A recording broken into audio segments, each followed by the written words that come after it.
Some of the major thinkers in the West, philosophers, have already recognized that monotheism, a supreme personality called God, comes with too many unanswered questions, or something is an issue of suspect. It's not new. And this is not new for Hinduism too. So the idea of putting monotheism to rest is where we are now. Majority of youngsters that I come across at university, whether Cambridge, Oxford, wherever I go, Warwick, LSE, Imperial, majority of youngsters now, thinking youngsters, cannot relate to a supreme personality in the heaven, because it comes with too many unanswered questions.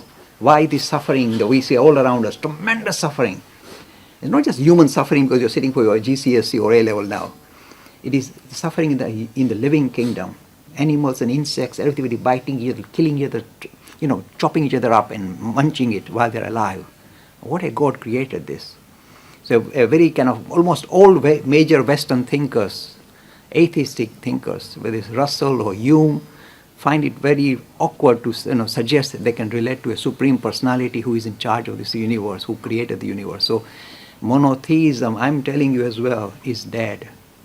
It will be replaced by what we are promoting here through this media. Spiritual humanism. What you are searching for in the heaven was not somebody sitting behind the clouds, but the essential nature of humanity. There's something more to us than meets the eye. We are not material beings, as Richard Dawkins says. We are essentially something different from matter. We are essentially the spirit. And now for refocusing our attention not on a God in the heaven, monotheism, but God in humanity is going to be the way forward. Look, I'll tell you something very perhaps private. I hope it's not too private. But I, of course, interact with the headmaster of Eton, and he just sent me an email saying, Mr. Lakhani, I'm writing a small booklet about education. And he said, I'm mentioning your name and the word spiritual humanism because I like it. See how we are entering the system. This idea is now entering the academic circles. It is being chewed at the moment, still not being digested, but it's still being looked at very seriously. So the attention, for refocusing our attention not on God in the heaven, but God in humanity. This is what Vivekananda is all about. Don't see a God in heaven, he said.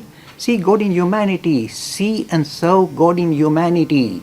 And the marvelous thing he said, which really caught my attention, is that they alone live who live for others. The rest are more dead than alive. Because when you live as a little individual, I'm me and my family, you become mean and small and narrow.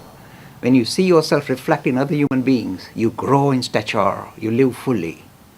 This is the marvelous teaching of spiritual humanism, which is going to replace monotheism in days to come.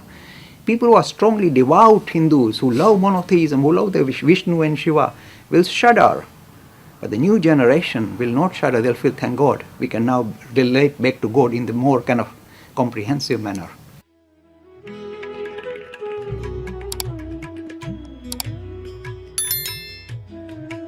Free e-learning course in Hinduism. To register, please visit www.hindu-academy.com.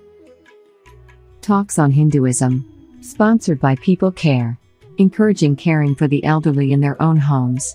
For more information, please visit peoplecare.com.